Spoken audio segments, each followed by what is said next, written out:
반갑습니다. 우재돈 장로님을 통해서 십자수 공동체 교회 말씀을 많이 들었습니다. 그래서 그렇게 제가 섰지만은 낯설지 않고 좀 익숙한 느낌을 받아서 감사하네요. 그리고 저는 이제 어떻게 말하면 좀 다른 교단에서 이제 처음으로 이제 아마 제가 설교를 하는데 그 분위기가 들어올 때부터 상당히 좋으네요. 그리고 예배 진행하는 순서도 저희들과 좀 다르면서 아주 조금 은혜로운 면들이 있어가지고 제가 깜짝 놀랐습니다. 아주 좋은 인상을 주셔가지고 제가 많은 것을 생각하게 만들었습니다. 예, 저는 1994년부터 러시아 선교사로 파송이 됐습니다. 제가 1984년부터 이제 신학원 공부를 했으니까 그때 제 나이가 35살이었습니다. 84년이. 그러니까 94년에는 45세 이제 나간 거죠. 그래서 선교부에서 나갈 때부터 나이 많다고 막 좀 트집을 많이 잡았는데, 토플 시험에서 점수가, 영어 점수가 참 잘 나왔어요. 그것 때문에 이제 통과가 됐는데. 그래가지고, 러시아 노보시비르스크는 시베리아 한가운데, 서시베리아의 수도라고 할 수 있는 노보시비르스크 한 120만 정도가 거주하는데요. 시베리아입니다. 거기에도 120만이 사람들이 사는 도시가 있어요. 거기서 18년 정도를 저는 한국 교회를 세우지 않고 러시아 현지 교회 담임 목사, 목회자들이 없는 곳에 들어가서 거기서 세 교회를 18년 동안 담임을 했고요. 그 다음에 이제 너무 그 추운 데서 살다 보니까 이제 우리 집사람이 혈액순환이 잘 안 되잖아요. 이제 체질에 따라서는 그게 힘들더라고요.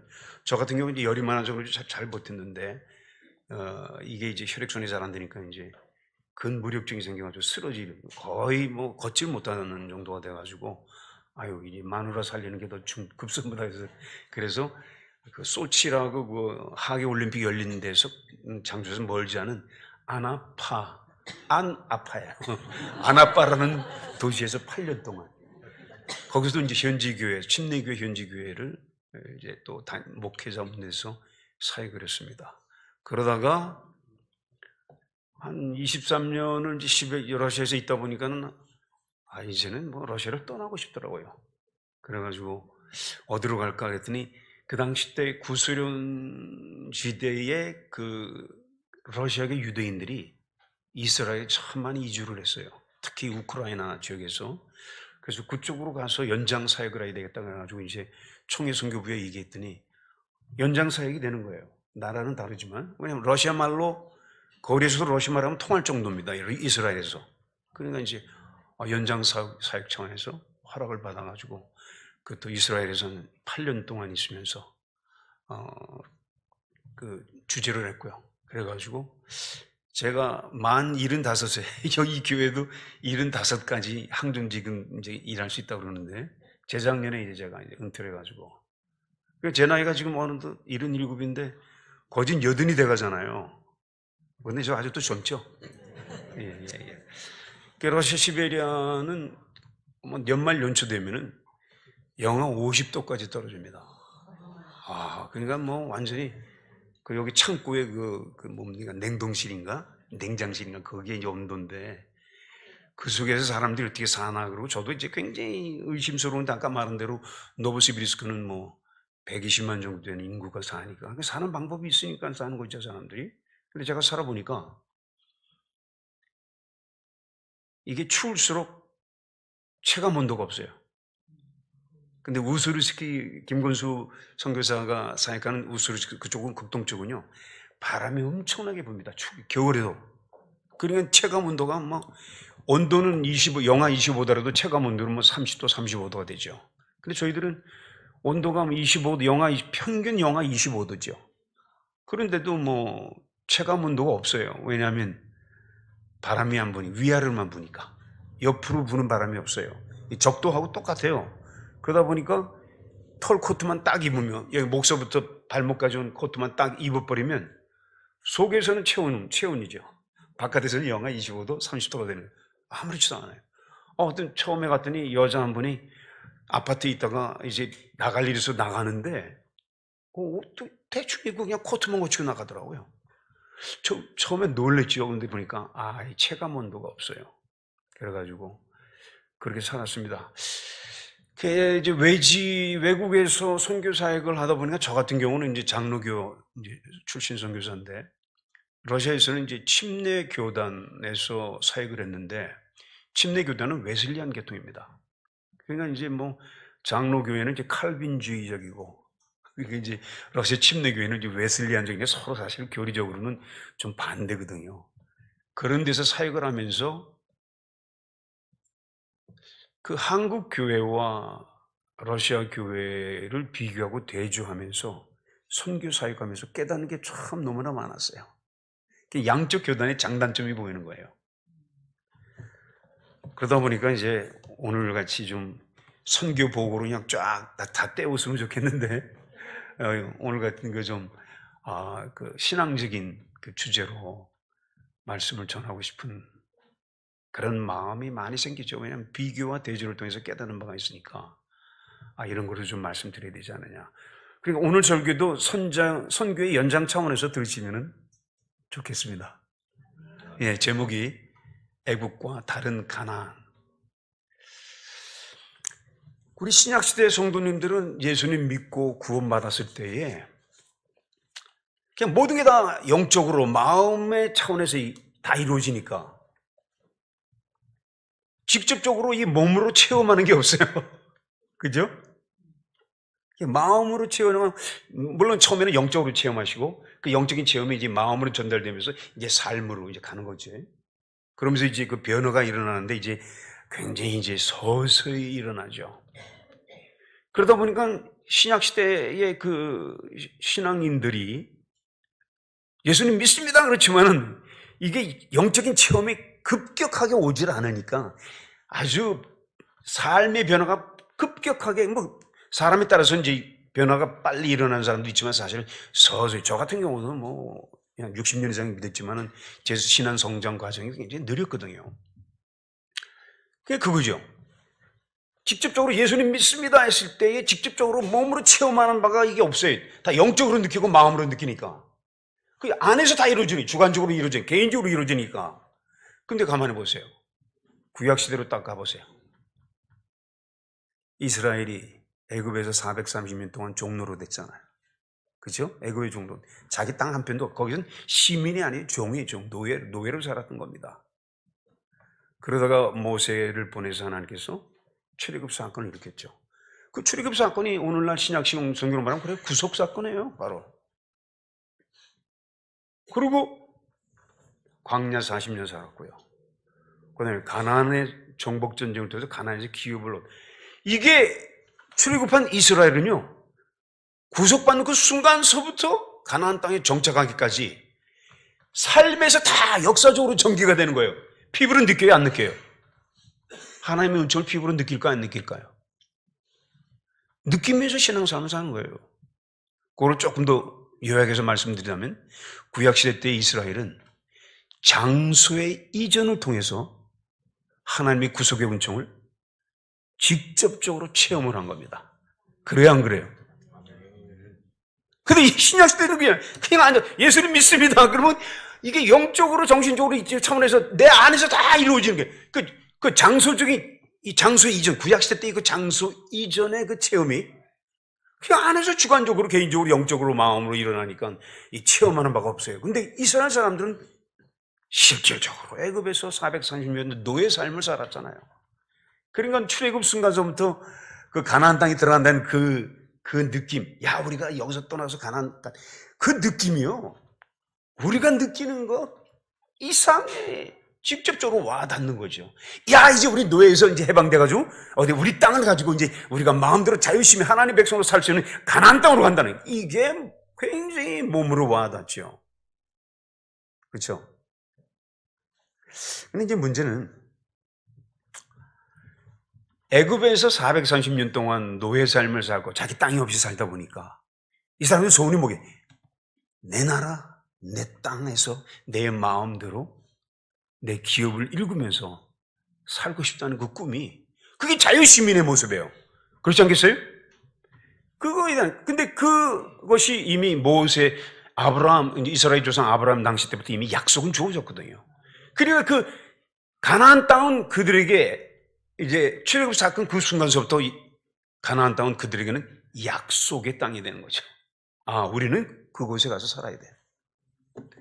구속받은 사람들은 어디서 살아요? 가나안에서 살아야 돼요. 애굽이 아니라. 그렇죠?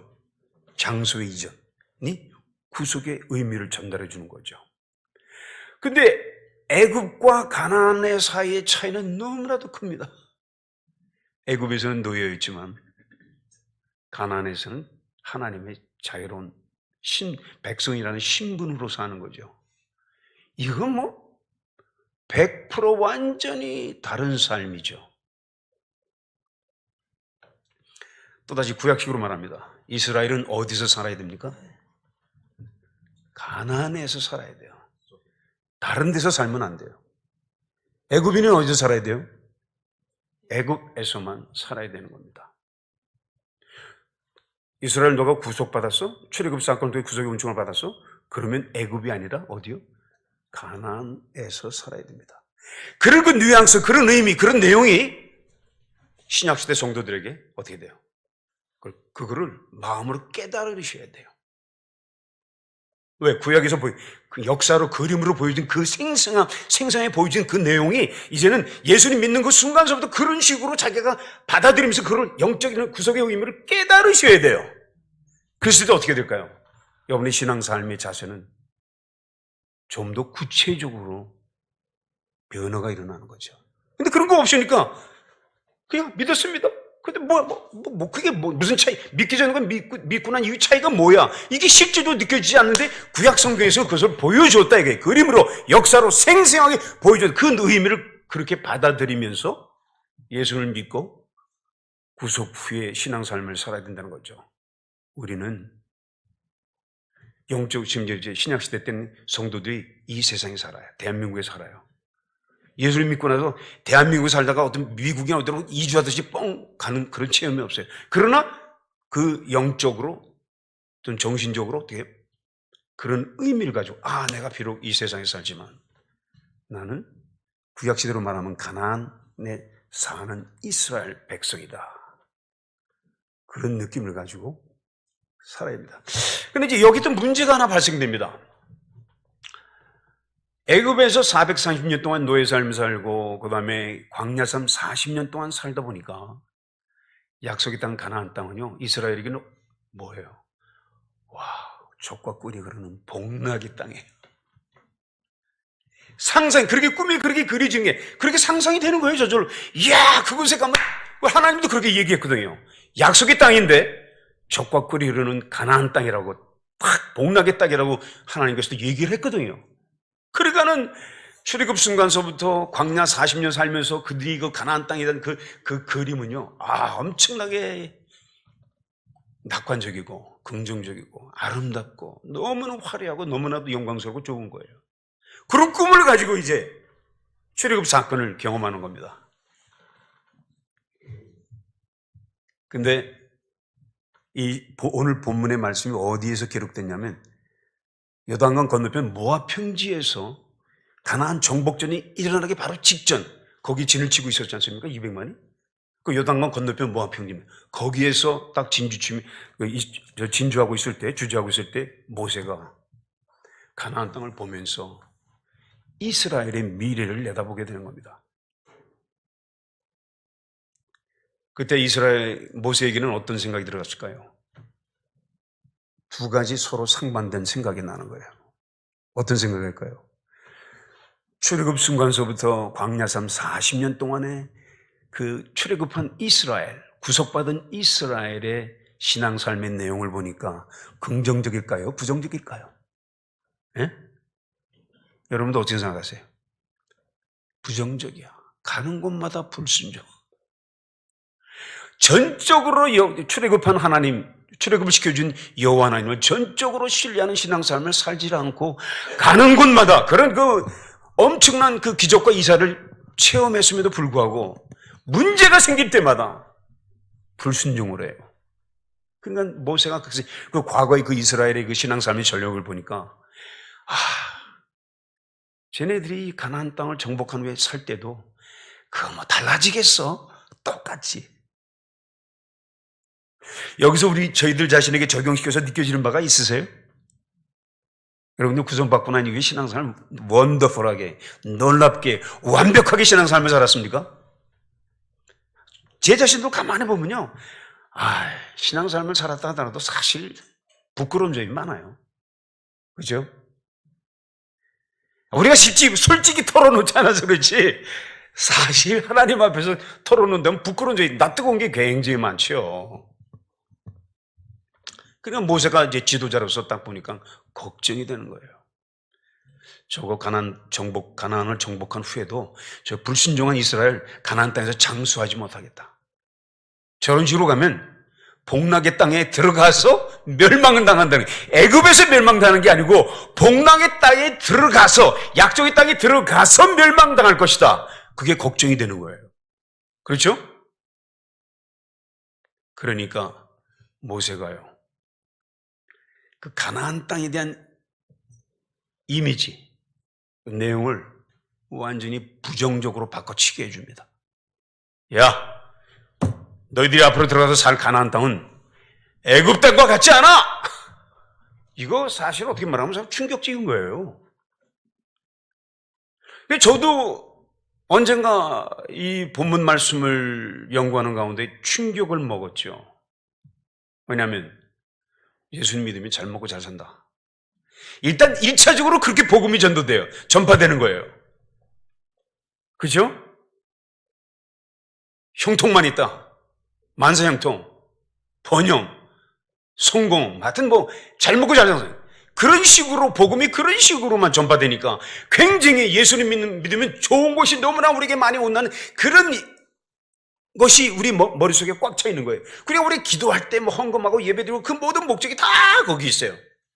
번영과 형통 쪽에 집중돼가지고 우리가 신앙생활을 사는 거예요. 그런 면에서 사실 겉으로만 신자지 속으로 볼 때는 우리가 불신자하고 차이가 없을 수도 있는 거죠.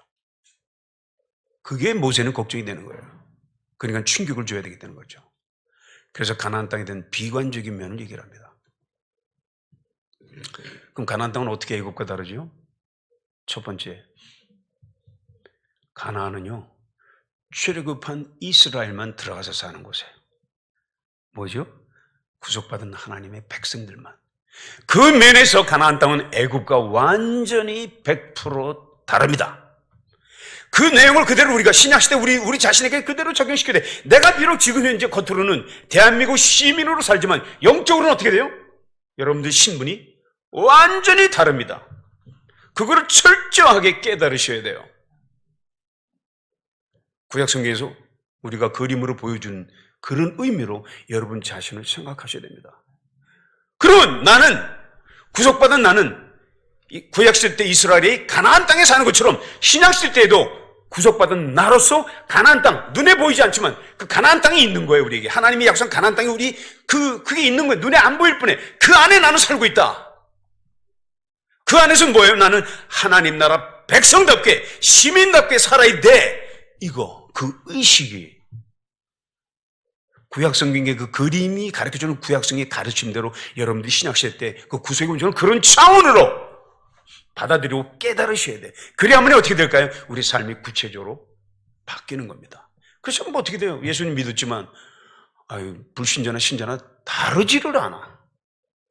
하나도 다르지를 않아요. 그러니까 오늘날 우리 기독교는 불교보다도 신뢰감을 잃어버렸어요. 신문의 통계 보면 그렇게 나와 있어요, 지금. 제가 하나 또 놀라는 거는, 제가 선교사로 나갈 때 1994년도만 해도 그때만 해도 대한민국 영적으로는 분위기가 참 좋았거든요. 뜨거웠죠. 근데 제가 30년 뒤에 와서 한국을 보니까 너무 잘 살아요. 사람들이 너무 잘 살아요. 좋긴 너무, 이게 변화가 너무 극과 극의 변화가 있어요. 너무 한편은 너무 좋은데, 근데 제가 이제 뒤집어서 생각하면 이렇게 잘 먹고 잘 사니까 영적인 면에서는 약화되겠구나. 그만큼 약해지겠구나. 그런 이제 걱정이 생기는 거죠.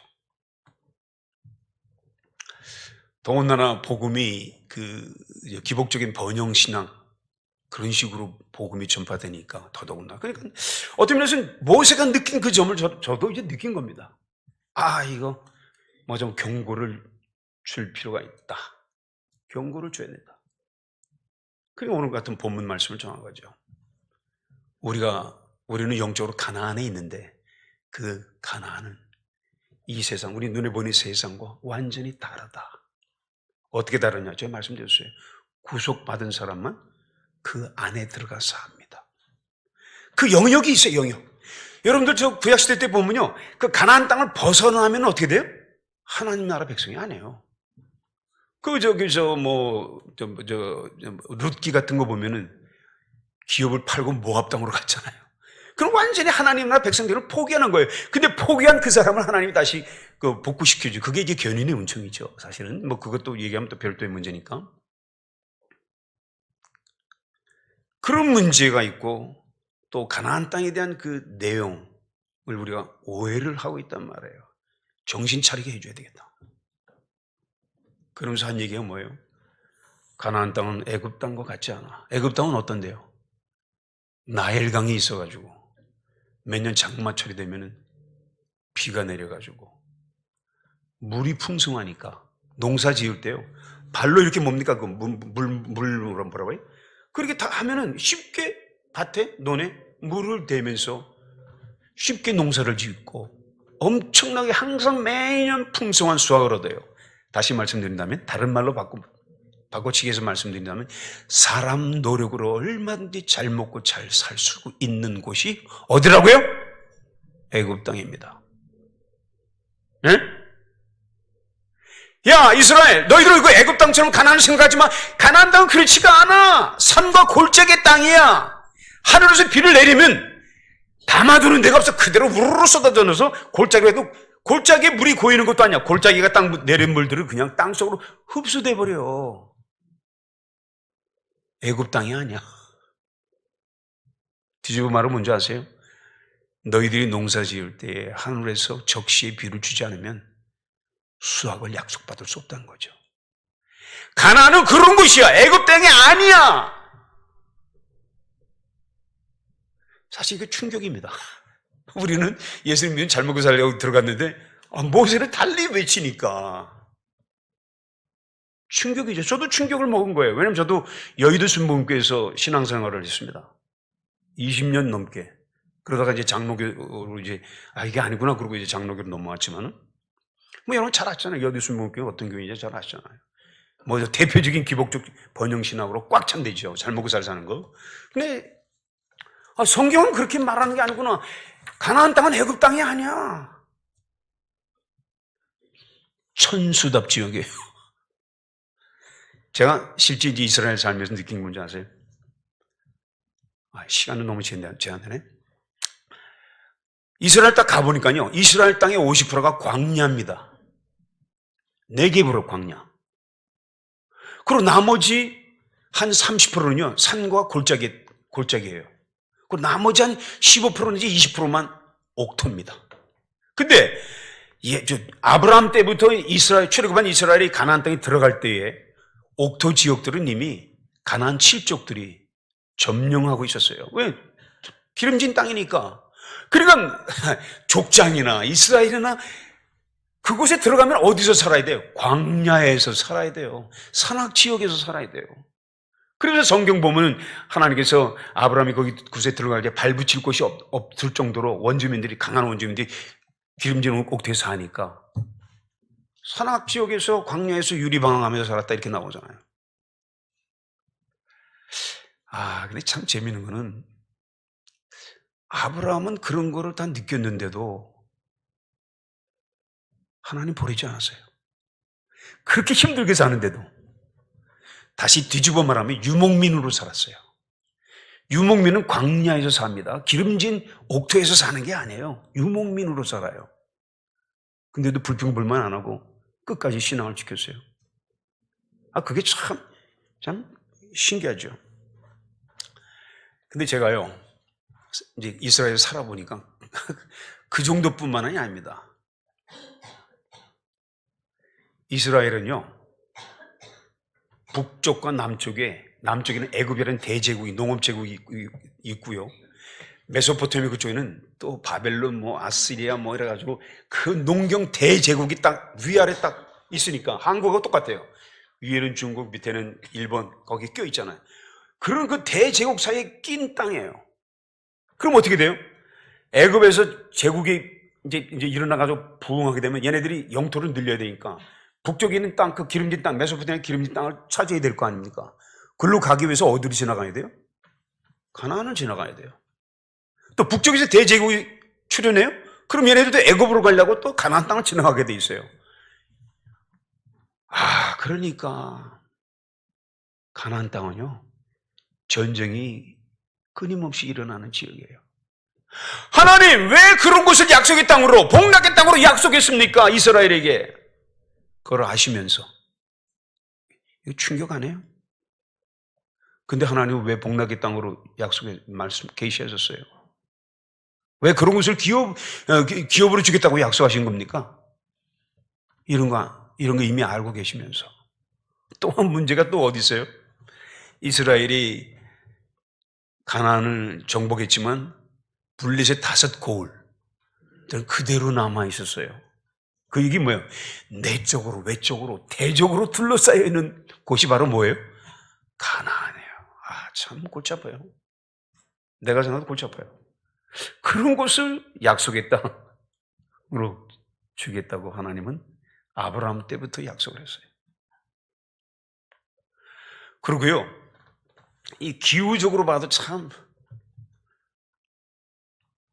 제가 살아보니까 이스라엘의 그 기후 변화가 얼마나 심한지요. 아주 진짜 왜 그러냐면 북쪽에는 그 차가운 그 대기압이 있죠. 북쪽에는 그게 이제 겨울 되면 내려올 거 아닙니까? 그리고 지중해에서는 습한 그 바람이 이제 서쪽에서 동쪽으로 불어오죠. 그 다음에 저 동쪽에는요, 아라비아 반도가 있어요. 거긴 또 광야야.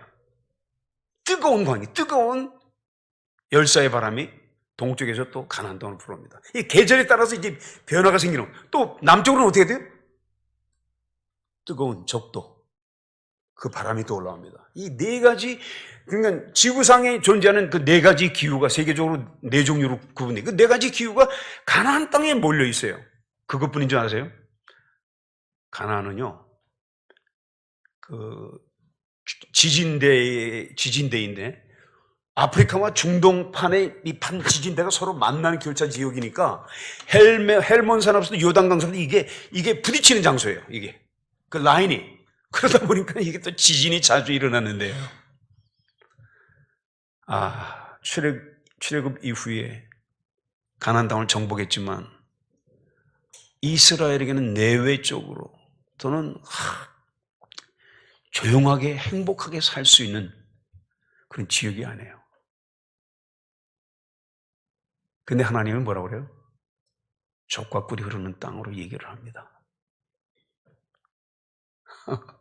그거를 경고를 주면서 젖과 꿀이라고 소개해 주는 걸 또 완전히 부정적인 의미로 얘기하면서 이제 경고를 주는 거예요. 정신 차려. 비록 그런 곳에 너희들이 기업을 얻어 살게 되겠지만 시내산 율법, 그 율법을 잘 준수하면 시후에 맞춰서 내가 이른 비와 늦은 비를 줄 거야. 그럼 어떻게 돼요? 풍성한 수확을 얻을 수 있어요, 없어요? 풍성한 수확을 얻는 겁니다. 자, 이제 좀 이해되셨어요? 예? 하나님 모세가 경고를 주면서, 그러니까 내가 너희들에게 준 율법, 하나님 말씀, 주님의 말씀대로 살라. 그러면 아무리 연약한 환경에 산다 할지라도 너희들이 마치 복락의 땅에 있는 것 같은 은혜로운 시간을 체험할 수 있다. 그 다음에 이제 3번째로 넘어갑니다. 본문에 뭐라고 그랬어요? 여호와의 눈이 가나안 땅 위에 1년 365일 위에 머무를 것이다 라고 얘기를 합니다. 이것도 2가지 의미를 가지죠. 하나님이 은혜를 주려고 쳐다보는 거예요. 너희들 율법 잘 지키네? 알았어. 내가 시후에 맞춰서 비를 줄게. 그거를 결정하기 위해서 하나님이 불꽃 같은 눈동자로 365일 가나안 땅에 이스라엘을 쳐다보시겠다는 거예요. 그 얘기는 뭐예요? 구속받고 난 이후에 하나님의 눈이, 얼굴이 여러분들에게 365일 동안 본다는 거예요. 이걸 우리가 의식을 하죠. 여기 본문의 가르침 그대로 그걸 의식하시면서 신약시대 때 신앙생활을 사셔야 돼요. 하나님이 날 지금 보신다 이게. 왜 보시지? 내가 말씀을 잘 지키면 축복해 주시려고. 근데 우리가 뭐 항상 완벽하게 신앙생활을 사나요? 안 그렇잖아요. 그럴 때는 어떻게 돼? 이놈 봐라. 안 되겠어?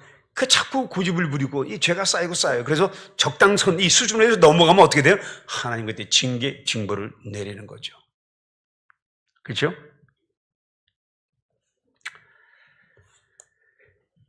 가나안 땅에 들어가서 산다는 것, 우리가 구속의 은총의 그 장소의 변화를 통해서 가나안 땅에 들어가서 산다는 것은 가나안이 누구이냐 그걸 알려주면서도 동시에 그 상태에서 어떻게 신앙생활을 살아야 될 것인가를 너무 생생하게 잘 알려줍니다. 근데 하나님은 이런 가나안 땅의 이중 내용, 부정적인 내용들이, 그 긍정적인 면과 부정적인 면, 낙관적인 면과 비관적인 면, 이 두 면을 가지고는 가나안 땅을 기업으로 주었다. 왜 그렇게 주었느냐? 정신 차려. 구속 위에 퍼지는 거 안 돼. 퍼지는 거 안 돼. 그래서 제가 좀 은혜롭게 좀 설명을 드리겠습니다. 우리는 365일 완벽한 신앙생활을 살 수가 없습니다. 그렇죠? 그래서 견인의 은총이 있어야 돼요. 여러분 노력으로 의지로 처음 구속받는 순간부터 마지막까지 완벽하게 신앙생활을 살 수 있을 것 같아요. 안 그래? 인간은 그렇지가 않아요. 본래 아담의 원죄를 물려받았기 때문에 그렇게 끝까지 살 수가 없습니다. 그럴 때는 어떻게 돼요? 정신 차리게 해줘야죠, 하나님이. 그죠? 그래서 우리 삶 중에서 환난이 오는 거예요. 고통이 오는 거예요. 어려움이 오는 거예요. 여러분, 제가 직접적으로 묻겠습니다. 그런 의미에서 우리에게 고난과 역경과 환난이 온다면 그것은 복입니까? 저주입니까? 네? 그렇게 생각하세요. 왜 우리는 성공과 실패를 이분법적으로 나눠가지고 이거는 좋은 거, 이건 나쁜 거, 건강한 건 좋은 건, 건강하지 않은 건 나쁜 거, 왜? 그런 이중적인 이분법적인 사고방식을 성경선 절대 얘기를 안 해요. 근데 왜 우리가 그런 생각으로 빠져가지고 왜 사람들을, 왜 이웃 형제들을 그렇게 판단하십니까? 내게 나쁜 일이 왔다? 하나님께서 내게 향하신 선한 뜻이 있기 때문에 그 징벌로, 징계로 우리에게 안 좋은 게 오는 거예요. 그 뒤집어 말하면 그 축복이에요. 그런 게 없다면 그건 저주예요. 누구처럼? 애굽 사람들. 애굽 사람들은 인간 노력만으로도 잘 먹고 잘 살 수 있어요. 그들에게는 하나님이 필요 없어요. 그러나 구속함을 받은 사람들은 하나님이 필요하고 예수님이 필요합니다. 그리고 그 말씀, 그 안에 살아야 돼요. 요한복음 15장에서 말한 것처럼 너희는 내 안에 거하라. 그래야만이 포도나무의 진액을 풍성히 받아서 열매를 많이 맺을 수 있지 않느냐. 근데 우리는 그렇게 못 살 때 있을 때, 그럴 때 하나님이 보시면서, 불꽃 같은 동물 보시면서 그래, 너가 좀 사랑의 징벌을 좀 줘야 되겠네. 그러면서 뜻하지 않은 어려움들이 우리 삶 속에서 찾아오는 거죠. 그럼 여러분들 사고방식 어떻게 바꿔야 돼요? 이분법적인 사고방식 버리세요. 구속받은 백성은 그런 사고로 사시면 안 돼요. 우리 예수님을 믿는 사람들에게는 그래서 로마서 사도 바울이 말하는 모든 것이 합력하여 선을 이룬다. 그게 바로 우리에게 모든 것을 긍정적으로 생각하라는 거 아니에요. 그렇죠? 근데 왜 우리는 이분법적으로 나눠서 생각해요? 우리 여의도 순봉 같은 데, 그런 데서는 잘 먹고 잘 사는 사람일수록 신앙심이 좋다고 얘기를 해요. 근데 저는 보니까 그게 아니더라고요. 제가 그 교회를 충분하고 얘기하는 건 아닙니다. 용서하시고요. 그런 식의 사고방식으로 신앙삶을 살지 마시고, 그러니까 문제는 우리가 어떤 사고를 가져야 돼요? 무엇을 이루느냐, 신앙삶을 살면서 무엇을 이루느냐가 중요한 것이 아니라 하나님께서 주신 것들을 어떻게 받고 사느냐, 어떻게 대하면서 살 것인가, 그렇죠? 어떻게 살아야 될 것인가, 여기에 초점을 맞추시면 우리가 불행을 당해도, 어려움을 당해도 거기서 깊은 좌절에 빠지지 않고, 어려움이라는 그 깊은 절망 속에서 무엇을 발견할까요? 오히려 소망을 발견해요. 그렇죠? 그런 사고로 신앙생활을 사시면 어떻게 돼요? 7전8기하는 신앙생활이 가능한 것이겠죠. 기도하시겠습니다. 하나님 아버지 감사합니다. 오늘도 십자수 공동체 교회에 나와서 주의 말씀을 전하게 하셔서 감사합니다. 이 말씀 속에서 하나님께서 우리에게 주시고자 하는 놀랍고 깊은 교훈과 가르침이 있음을 깨달았습니다.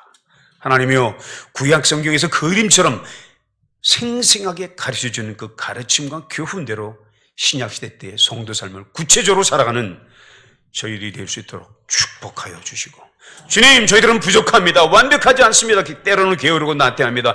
견인의 은총으로, 사랑의 은총으로 저희들을 붙잡아 주시어서 하나님 앞에 마침내 승리자로 설 수 있는, 하나님 앞에서 마지막 웃음을 웃을 수 있는 승리자가 될 수 있도록 축복하여 주시옵소서.